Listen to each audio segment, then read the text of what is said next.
evening, everybody. Tonight is special. That it is.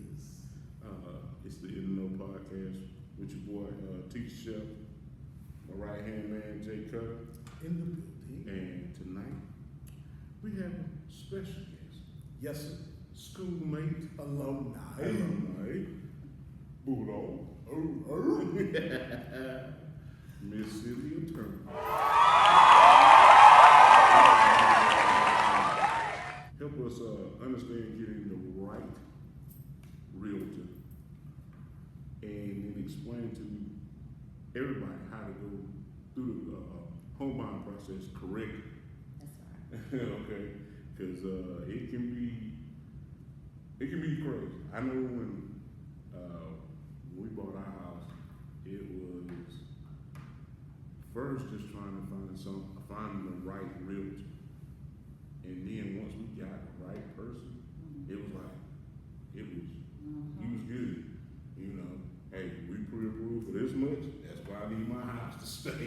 You know, I don't need you going over here.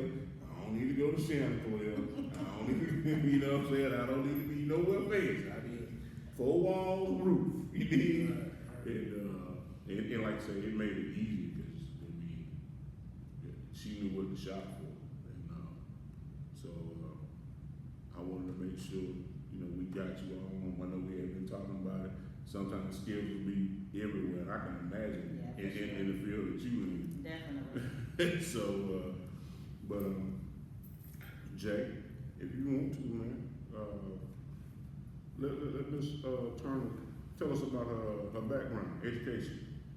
All right. Yes. So, they already let you know that I am a bulldog.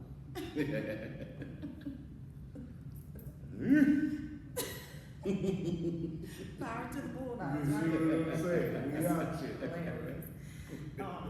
So a little bit about my background.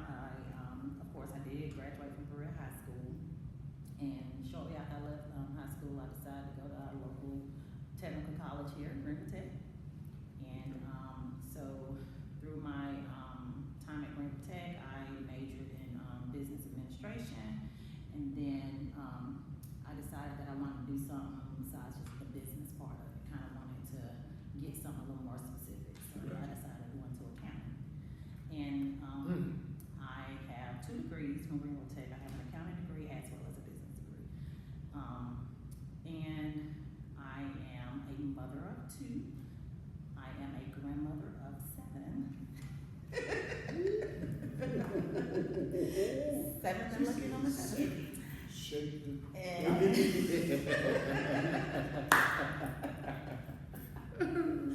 Yes, sir. Yes, sir. That's all right.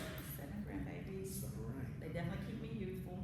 Yes, Lord. And so that's a little bit about my education before I got into the real estate. So I got you. we'll just kind of, that's the background. I got you. What made you choose real estate though? Like out of all the fields, because you had degrees and you could have sat up in a cooped up office doing numbers for a business, you know what I'm saying, and just been there forever. You know, what kind of made you jump out to the real estate? For sure. Well, we can reverse a little bit. I stepped into the hospitality industry first. So I was in the hotel industry, didn't know a lot about hotels. I felt like when I heard the word hotel, or even working for a hotel, the first thing that came to my mind was cleaning rooms. And I was like, That ain't cleaning rooms. Right.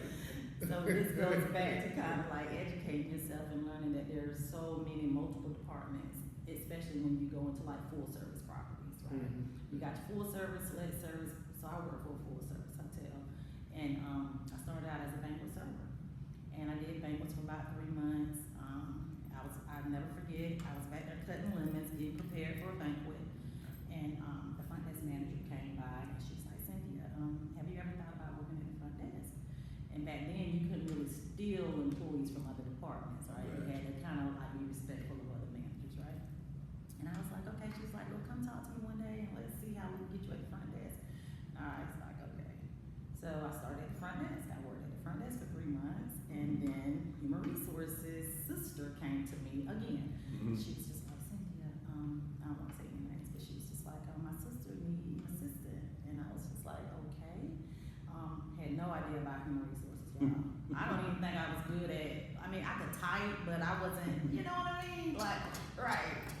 based off of what I learned in high school and Greenville Tech.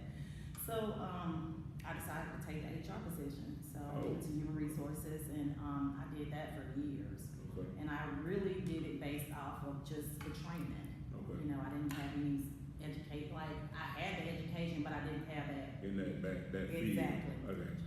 So I was responsible for hiring, all the background checks, drug screening, implementing incentives for the employees, you name it. So, I did the HR thing. Then I wanted to get back into being on more of the side with the guest. They built a new hotel. I decided to go work for this hotel because a little birdie came to me again and said that they wanted me to be their assistant general manager at this hotel. So I decided to take on that position. So I worked as an assistant general manager. Then the manager, my GM, he was promoted to another position in corporate. So another stepping stone. I ended up being the hotel manager for the hotel, right? So I spent at least about 16, 17 years in the hospitality industry, right? Well, then you had new management that came in. They decided that they wanted to bring in different people. Things started changing. And I was like, hey, I need to figure out something, go back to school, do something different.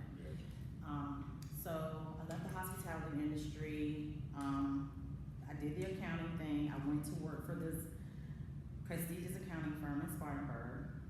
Again, went through a temp service, never been through a temp service before. Didn't know what it was like or anything. So they hired me on, and with temp services, you have to at least get you have to work for them for at least, I guess, like 3 months before you can be hired on with the company. Mm-hmm. And so they loved what I did so much that the partner for the firm hired me on, like they bought me out within 30 days. So I didn't even work the 90 days with the temp service before they hired me on permanently. Wow. So all that happened, and then COVID hit, right? So, and I'm just kind of fast forwarding throughout my life, because we can talk forever. So COVID hit, and I was like, gosh, I gotta do something, right? I was working from home, but when it was time for us to go back to work, they implemented all these mandates that I wasn't abiding by. I'm just being transparent. I didn't want to do whatever all they wanted us to do in order to keep a job. I just wasn't gonna do it. So, that made me lose my job, right? So, not because of performance, just because You would take a shot. There you go. It's okay to say. It's okay to say. It's okay to say. We said no to you. So bottom line, so I went to school and I ended up going to real estate school, and that's where real estate come in at. Okay.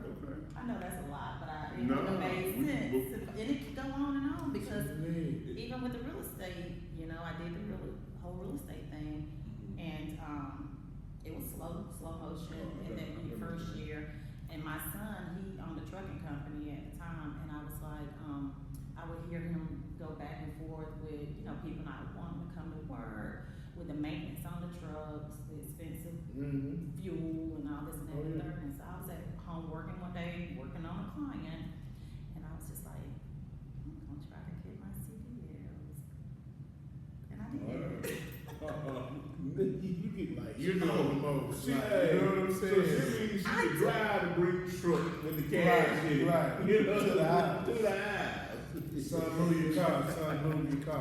Okay, I need you to move that. And stand on that side so you flag me into the driveway, son. Flag That's me. what I'm talking about. But that's what's up. but you think about it though, all of those came because you actually started in what you went to school for, and then just one after the other, like you say. Sure.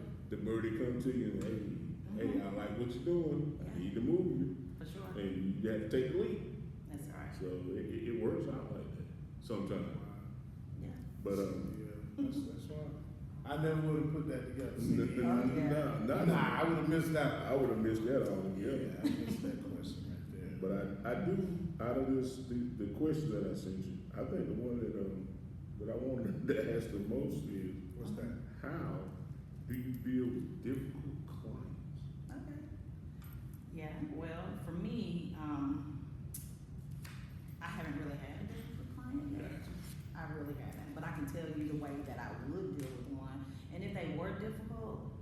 they didn't show it because I kind of like, I have that relationship with them up front, right? And they are so comfortable with being able to talk to me about, you know, if they are having a moment or if things are not going well, they're never nasty toward me. Gotcha. I just have not had that situation. However, if I do, you know, my thing first of all is just listen. I'm gonna listen to them and show that empathy, right? Right. Because we do understand that for some this is their first home.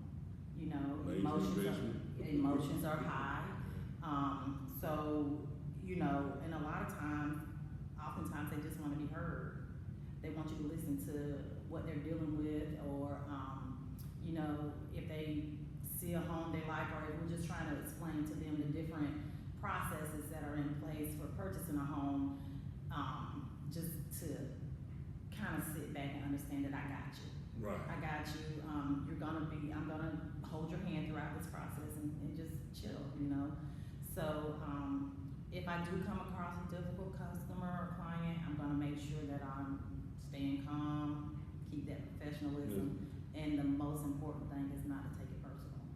Right. You know, just don't, I don't want, you know, just to let them know, because like I said, at the end of the day, this is a big purchase for them, so. Okay.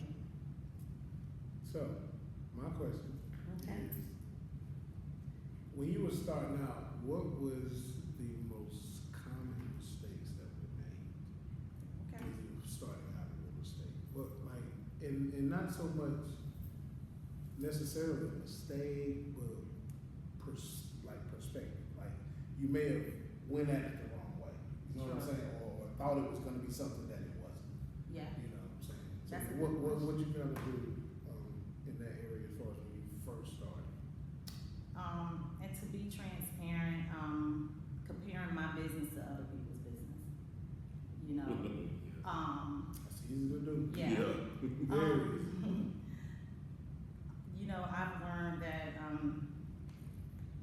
my success is my success, and someone else's success, I can't, you know, judge or kind of figure out like, this is where I wanna be, because it's a stepping stone. People think that real estate looks good because they see all the glamour and they see what happens at the tail end of it. That's not the case. You know, so I had to learn to be patient and take baby steps and not think that it's gonna happen quickly. I'm not gonna be able to get that vehicle that I may want quickly. I'm not gonna be able to get, you know, whatever the case may be quickly. It's just baby steps. And for me, I would rather take it slow and steady versus being hasty. Right. Because I feel like my clients respect that more. I'm not rushing them, and I'm not looking at it more as like a transaction for them.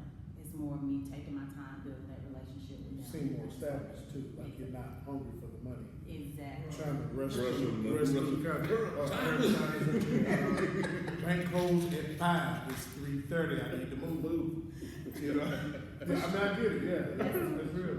There's a lot of fraud out here, you know what I'm saying, it's tough. That's right. So, yeah, That's right. okay. Yeah. So with that, you know, I guess that allows you to build certain skill sets. So what made you, like if I was coming to you, what would make you stand out from the next person?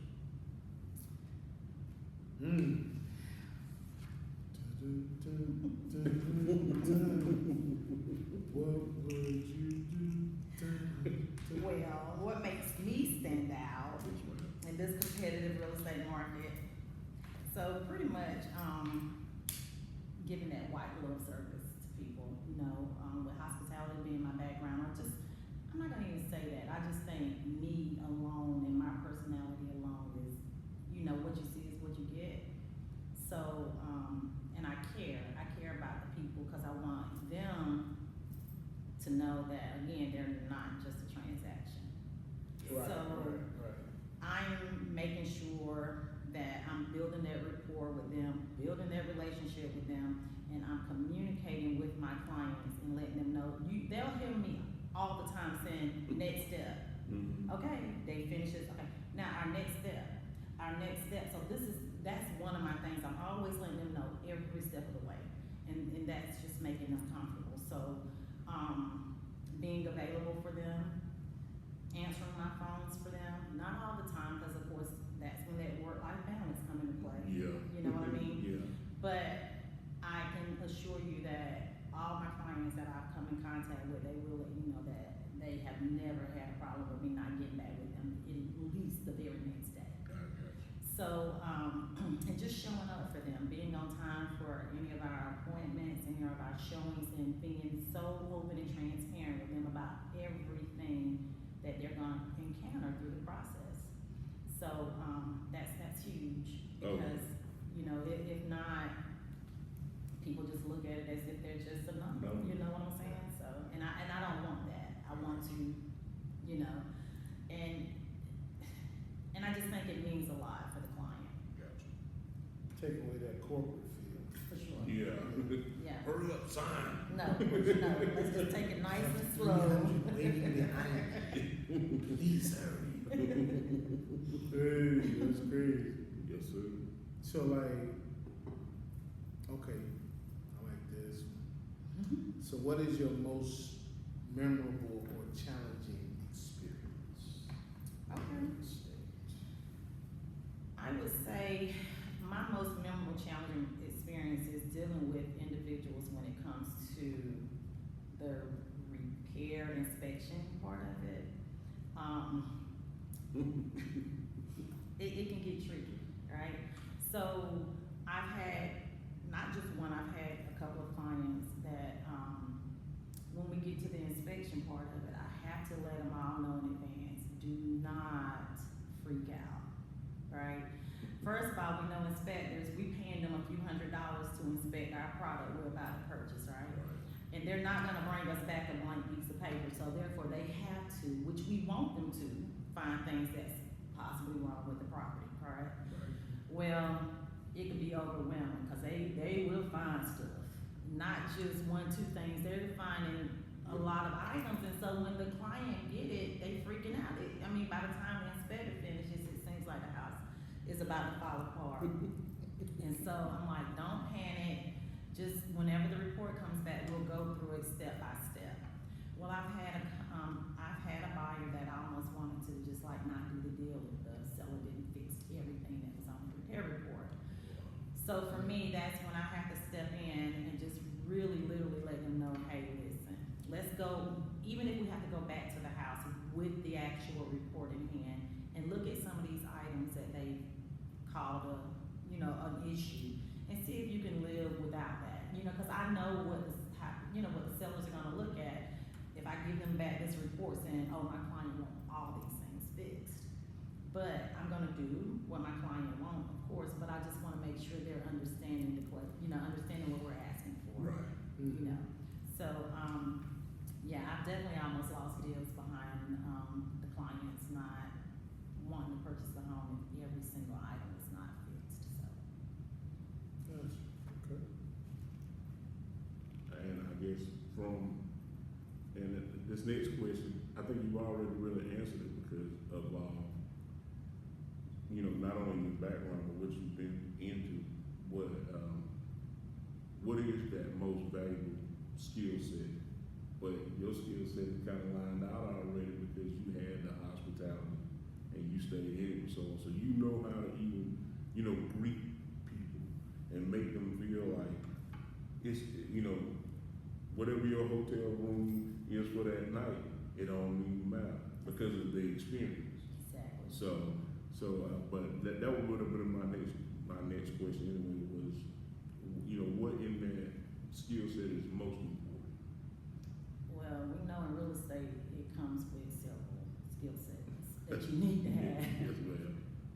But most importantly for me is communication, and you have to be able to communicate with your clients, and you have to be honest, because people gonna know when you're not being straight up. Mm-hmm. You know what I mean? I don't care. You gonna feel it. You gonna feel it. You can sit and talk with someone, they're gonna know when you're not being truthful, and so just having that line of communication with your clients, it's really huge. I can also say in paying attention to detail, that's another huge one. You don't wanna put down $2.5 million when it's supposed to be $250,000 home. just little mistakes. You want to make sure you're paying attention to things like that as well. But for me, most importantly is that communication. I mean, you definitely have to be able to communicate with your people. So, all right, so let me play devil's advocate. If you could go backwards, would there be any other career that you would want besides real estate? Was there something that you may have looked at and been like, if I really would have put some effort into that, I could have really blown that up. Was it another area? Because I miss mine. Like, I miss television. I'm sorry, y'all. Really, we could have had some great movies, stand-ups, and everything. That's on me, though. I'm a dead. All the cats went to school with the one you be on my scene and all that kind of stuff. I'm sorry, y'all. I didn't But what or is there anything that you kind of like? Because everyone has that thing in the back of their mind. You know what I'm saying? It's like you might not have ever pursued it or thought about pursuing it physically, but in your mind, you kind of like, well, I might be pretty good. I might could have made some decent money doing that. Do you have some your kind of sideline type? I do. I always tell people I feel like my life was backwards. Like, and when I say backwards, meaning what people think we should do. You're supposed to get married, then have kids, then get this house with a white picket fence, blah, blah, blah. Well, my life was backwards. Like, I got an education, I had kids early, I had a career, I bought a home, but the marriage, anyway, and all that good stuff. Yes, bless your heart, bless your heart. We never did that part. So, but I always, as a little girl, I wanted to be on a bus. I know this sounds so silly, but I wanted to be on this bus and go to New York and step off the bus and get discovered.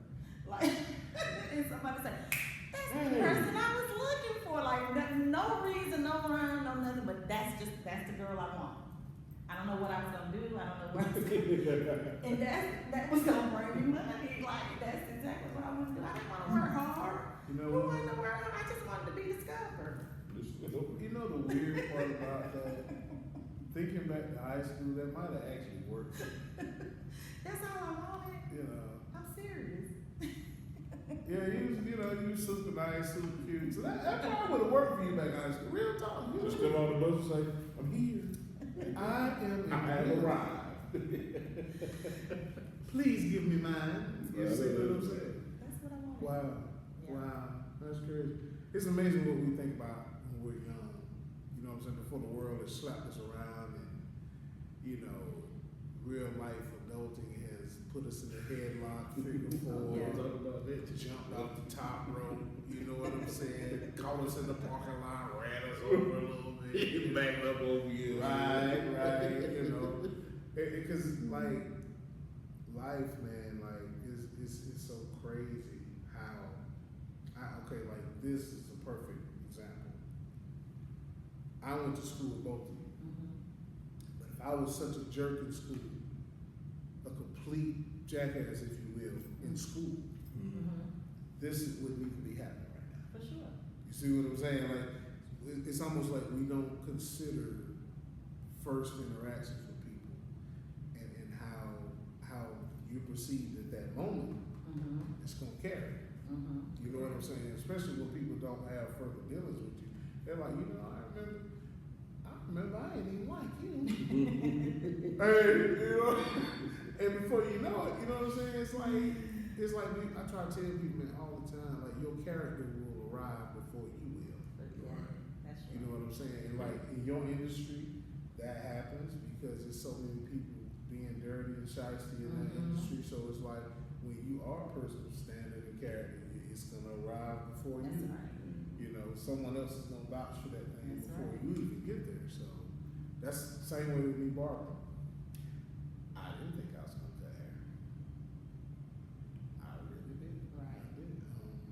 But it just kind of it happened. Yeah. But then the relationships that I've had since I've been cutting hair, it's just amazing. It's ridiculous. Like how many levels of people you interact with and connections and just, like I say, shout out to my clientele, man. Y'all like bananas, man. Y'all are the best. But it's all on you though. You leave a mark on people. You know what I'm saying? You leave something in a person's mind. And that was one of the reasons why we were so excited to get you in here, because of who you already were before real estate was even there. Right. Thank you. You know what I'm saying? That's the thing, because I ran into it at Legacy, and my granddaughter go to school over there, and I was like, girl, what you been up to? We stood there, we tried to get children, we said, trying to run off in the mouth. But it was just, like you say, when you interact with people, they will never be able to change how you see them. That's in a right. sense. So those first interactions, I remember her. I remember her just being just a sweet person. Right. You know what I'm saying? It wasn't no rah-rah, no none of that. It was Right. just, but now we're gonna get a laugh, we're gonna get a laugh. You know what I mean? And that's what it was. So, in my interaction with her, I was like, yeah. And then when I ran into her and shortly after that on social media, I was like, look, we're gonna put it, as we put this together, I really want you to be on the show, and come and talk to people to get them to understand what it is like to purchase a home. Right. Because there's so much out there, and I've seen some tragic stuff. You kind of chuckle about it now, but Yes. I mean, it's been people that that had brand new homes built and can't even live in them. Yes. And so it's like, okay, let me get somebody out here that know. And when I was like, yeah, we're gonna get a home now. So, but I really wanted to get you on to explain to people the process of home buying, because sometimes the steps be out of order. They are. Nail on the head. And You're so hitting it. it end up being more work than it's supposed to be, That's to be right. honest. That's Depends on who you ask. That's right. Right. So I said, you know what? I gotta put that on and let her please explain to people how to go about buying that home, especially the first one. Yes. Well, the first thing, individuals need to figure out their budget and their credit. You need to know your credit score. You need to know where you are before you just say, start, I don't know, Zillow searching or whatever the case may be, and you see a home that you like, and then you want to go look at this home, but you don't even know how liquid you are. You don't even know how much you have to even purchase. Right?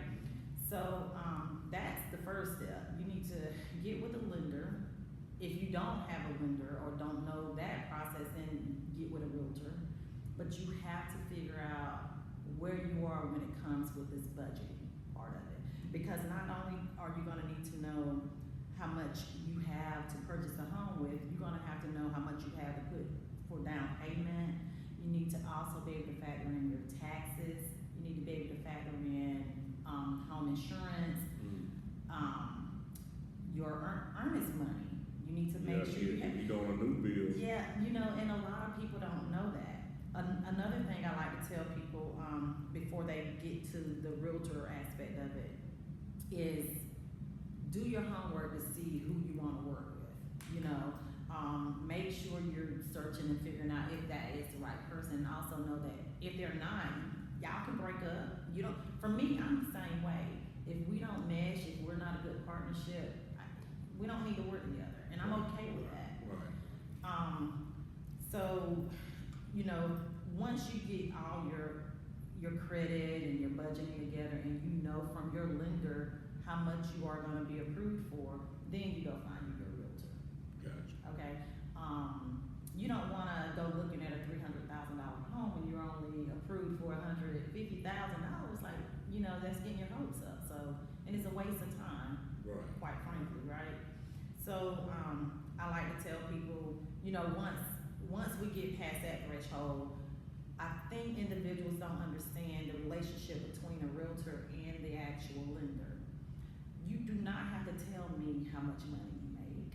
You don't have to necessarily let me know what your credit score is. You share all that information with the if that's gonna make you feel at ease, cause that's another thing, sometimes your own family don't wanna work with you, I mean, I don't know, I'm just using this as an example. And I don't know if it's because they worry about the information you may know about, I don't know what it is, or your friends sometimes, but you don't have to share that information with your realtor. All that realtor need to know is how much you were approved for, so they can take you in the right direction and look at what properties that you, exactly, you know what I'm saying? So, once you get past that, then the realtor step in, and then they're gonna, if you're a realtor like myself, we're gonna go through all the steps that it's gonna take, like I said, next step. First, we're gonna do this, we're gonna start looking at homes that's within that budget. I'm gonna talk to you about HOAs, if you're not familiar with what the HOAs are. I'm gonna talk to you about your earnest money deposit that you need to put down on a home that you're interested in purchasing. And typically, I do like a 1%. So the earnest money, so 1% of whatever that home purchase is. We're gonna talk about what attorney is gonna close us. We're gonna talk about the money that you need for your inspection, the appraisal. We're gonna talk about the funds that you need for down payment. So these are the steps that you need to go through before, we actually get to that closing phase of things. Yeah. And, so once we get past all the inspections and things like that, then it'll be time to start preparing for closing. And, I have an entire nice roadmap that I have printed out that I give to my clients. And another thing, back to when you were asking me earlier about what makes me different, I'm gonna give my client their contract, and we're gonna go over that contract if they want me to. I'm not gonna just hand it to them and tell them to read it and sign it. I want them to know I'm available, and I will go over it with them if they're wanting me to do that for them. But just to say, here's your documents, go to DocuSign and click, no. I wanna explain it to them. And I think they appreciate that a lot, than them just, here go all these documents and just start signing. Yeah, you got a stack like this. Yeah. So mainly it's not a hard process, and I think a lot of people get nervous about purchasing a home. And I know that there are tons of programs that are available for first-time home buyers. That's why I say just call me. I'm not gonna steer you wrong. I'm gonna be very patient. Matter of fact, I just closed on the house. She and I, we've been working for 8 months.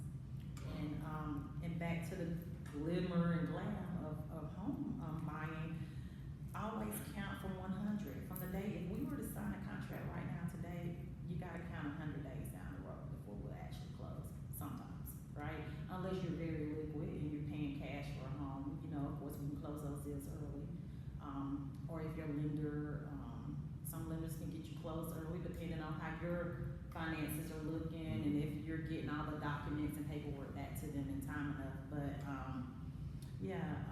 closings don't just happen like that. Yeah. It's a process. It's a process. Yeah. But people don't think that. They just see the tail end of it. Yeah. Yeah.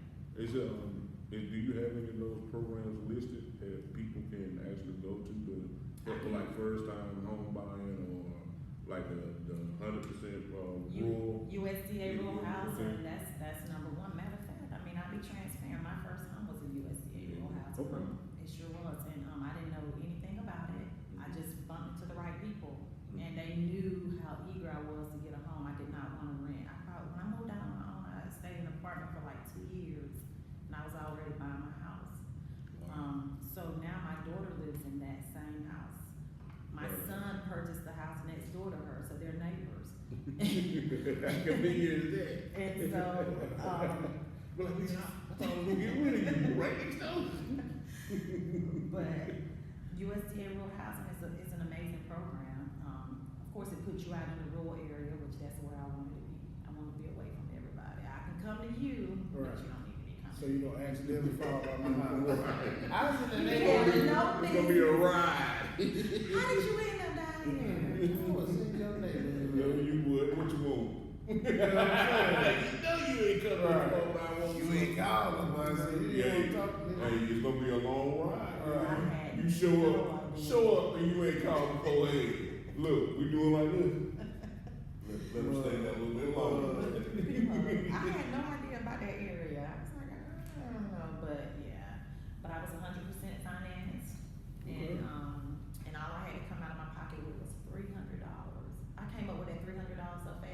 Right. Probably through 301. Yeah, take that. And so, gosh, I bought my house. I was real young. I mean, y'all don't ask me about years. I never can remember, but I know my daughter was, no, she wasn't. My son she might have been a year old, and she's like 27 now. So Wow. I bought the house early, but that's because you educate yourself, you put yourself around the right people, and made it happen because I knew that. So I didn't want to rent. Right. I didn't want anyone telling me I couldn't put a hole in my wall if I wanted to, or I couldn't change the color about paint, or I didn't want that, or this person can't spend the night because they're not on the lease. Like, no, you're not getting ready to tell me what to do when I'm paying you my monthly rent. Right. I just wasn't happy. So that's how my mentality That was. driven. Yeah. Had to. Nah. Had to. Hey, ain't nothing wrong with that. Right. Awesome. That's inspiring in itself. So for me, that's exactly what we need. Yeah. I have one question. I love to shake everything upon its hinges. Yeah. I love to. That's what you do. So, you're supposed to tell. So, is there anything about real estate, the industry itself, or the field itself, that you would change to benefit both you and the client? Is there anything about it, the process? Is there anything about that just jumps out that you would say, you know what? If I ran this, I would change that. And that would make this whole thing easier, better, whatever the case may be. Is there anything about real estate that you would change? Of course, there's not one size fit all, but for me, and I know this probably sounds weird, but I personally feel like if you're gonna sell your home, you should already have had it inspected before you put it on the market. But that makes sense though. Yeah, and that's just been a thing that I've always thought about. Like, when we go purchase cars, most of the time they're gonna have a Carfax about the car you're gonna purchase, and I just think that seller should have already had, and this need to be by a third party, not a friend, not someone they know, of course, and maybe the buyer can choose the person to come out to inspect them. I don't know, but it need to be a seller expense, not a buyer expense. And I don't know if that makes sense for people that are out here, but to me, I just feel like sellers should already have their home inspected before, and have them appraised. Yeah. Like, have your home appraised before you put it on the market.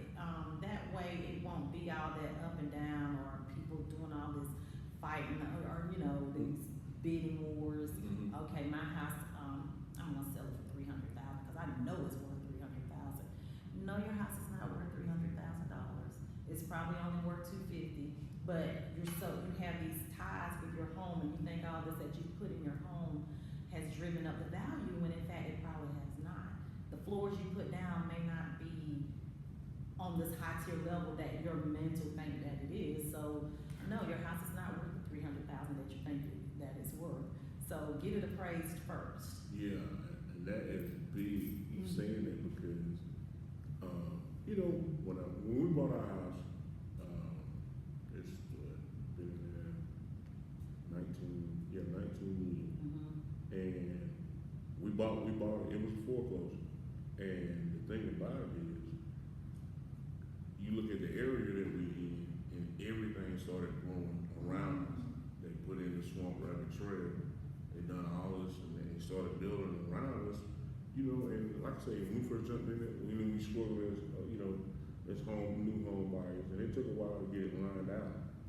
So, what's it, about 3 years ago, we decided, okay, we just want to spruce it up, put down new floors, put in a new kitchen, new dishwasher, all that kind of stuff, right?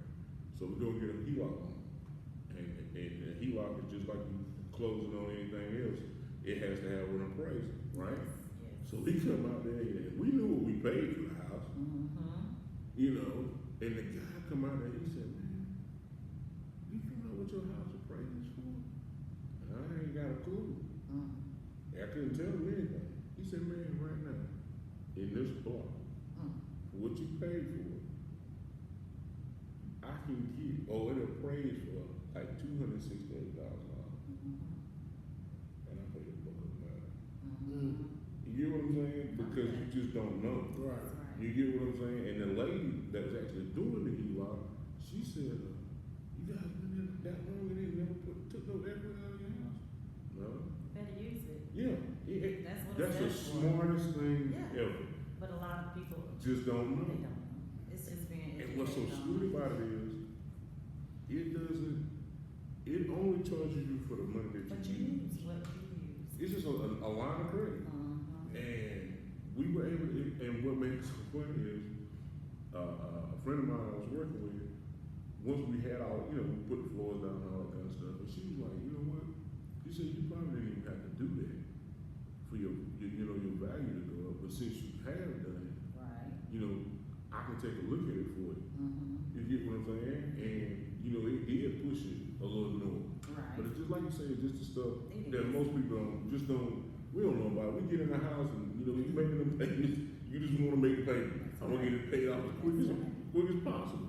And you just don't know. And that's the reason why, like you say, you got to have a team. You got to have people that you trust and people that gonna, send you in the right direction because, what may be easy, the process may be easy. It's the after the sale that may become, more hard for people, afterwards or don't know what they have available to Right. them. So, and we were in that same spot. So, it's different and, from the sales side to now once you've been in it that long and, but it's just been a process of learning. Right. And it's, but, just having that right team, and then now that we have officially made you part of our team, For sure. our family, we're gonna continue to, put out, your information and all that kind of stuff. And matter of fact, as we wrap this up, let them know how to get in contact with you. Okay. Well, again, I'm Cynthia Turner. I am a realtor with EXP Realty. And our firm is not a brick and mortar firm. We are a cloud-based firm. So you can get in touch with me. My email is cynthia.turner@exprealty.com, or you can give me a call at 864-905-4635. One last question before you go. One last question. Is there one particular thing that would just completely disqualify a person for pursuing homeownership? What would disqualify? Like what if that came across your table, you would just be like, okay, so I'm not even going. You know what I'm saying? What would make a person be completely utterly disqualified from homeownership? For that moment, and again, it depends on that individual. It could be that credit and not being liquid. If you don't have money to purchase a home, it's just not gonna happen. But that's not saying that it will never happen. Right. I always Just tell not at the people moment. at that moment, for every no, there's a yes. And that's me. I'm that person that always felt like that triangle can fit in a circle. I'm gonna make it fit. And I'm that go-getter. So I tell people for every no, there is a yes. Just don't give up. But if their credit is just way down, and what has happened in your life? Who was putting things in your name when you was little? Like, what is going on with this credit? But we can fix it. We can work on that. And that's what I like to tell people, like, just don't give up, It might not be today. Back to what I was saying earlier, even with my professional life, I like to take baby steps. Slow and steady grind is for me. So if you want it, you just can't compare what you see everyone else doing for your success. Just stick to what you're trying to do. And that's all I can say about that. But yeah, that credit and not having money will be a NO. It happens. So, yeah. Those are just questions that I'm sure people sit around and Yeah. they wonder, but you know, some people may be embarrassed to ask. You know, and, Yeah. you know, I'll ask anything. You know, Yeah. Yeah, we know. And that's why I say just take someone, I mean, you know, you have to get with the professional, Yes, you know, cause I mean, you do have some credit scores can still get you in the door because you probably have the back end with your, with the funding, or you may have the back end showing where you've had stability on your job. So it really depends. It really depends, but if you coming in there with a credit score 300s and crazy stuff like that, I mean, don't even, you know better. Yeah. Like, why did you even call? No. Right, I mean, You ain't about to hurt my they feelings. They gonna charge you the brew. own house, they purchase no clothes. Man, you know you gotta put a deposit down your brain. Man, hey, well, for me, and I know for the big guy here, we have enjoyed you being here. Yeah. I'm glad we finally got it linked up, For sure. and I will put all your information on it when I edit it. Okay. So people know how to get in contact with you. Sounds good. You got anything, boss? Nah, enjoyed it. It was, information. We wanna get a circle kind of going to where when you may embark on something new, you may branch off something, come back and, you know, express what you're branching off into, or, you may have some new information because laws change That's and true. All the rules time. change, so you have some, interesting changes to what you're doing. Let us know, come back, so we can let them know, and just kind of keep the circle alive, keep the networking alive, because we're really, you know, our thing is stay connected with good folks, you know what I'm saying, like-minded folks. We're out here trying to survive, make it, live, and live the best life we possibly can with what we have, so just kind of, keeping that window open, you know what I mean, let the sun in. Make sure you stay in touch. It's great to see you, man. It's been Yeah, a long. Forever. I can't even. As the old people say, many moon. But